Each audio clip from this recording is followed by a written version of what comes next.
Again taxation से एक question आया है, देखो जी, long term capital gain tax, indexation benefit, ये सारे terms related to taxation news में रहते हैं, ठीक है। अब देखो क्या पूछा गया है, बहुत ही अच्छा क्वेश्चन है। In India income from allied agriculture activities, ठीक है, like poultry farming, wool rearing in rural area is exempted from tax. सबसे पहले बात, बहुत ही ज़्यादा अच्छा सवाल है, पता है, अगर थोड़ा सा भी एलिमिनेशन लॉजिक होता तो हो जाता।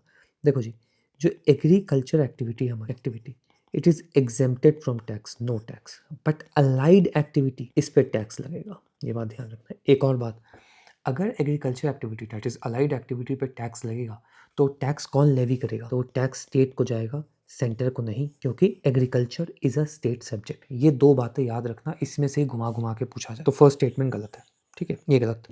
In India rural agriculture land is not considered a capital asset under provision of this.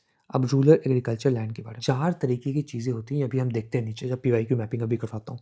तो ये तो सही है ऑटोमेटिकली, ये गलत है, ठीक है। तो आंसर तो इसका डी होना चाहिए, डी है। यहाँ पे लिख दिया एलिमिनेशन ट्रिगर कि डिफरेंस आपको पता होना चाहिए allied activity and agriculture income में, ये दो बातें, ठीक है। चलो जी आगे देखते हैं क्या एक्सप्लेनेशन में लिखा हुआ है। Agriculture income exempted from income tax, allied activities like these are not automatically exempted, ठीक है। business income not agriculture income taxable, ठीक है। तो these allied activities are business income। agriculture का जो भी टैक्स होगा will go to state government। Now यहाँ भी लिखा हुआ है कैपिटल गेन वाली, पहले ये बात समझो आराम से। देखो, जो एग्रीकल्चर इनकम होती है वो होती ही क्या है? तो rent from land, cultivation and farm buildings, ठीक है, एग्जेम्प्टेड फ्रॉम टैक्स, कोई टैक्स नहीं लगेगा। नॉन एग्रीकल्चर एक्टिविटी क्या होता है? Poultry, dairy, bee keeping, dividend from agriculture company, ध्यान रखना टैक्सेबल है, अनलेस मेंशन है तो ये भी टैक्सेबल है, ये तो है।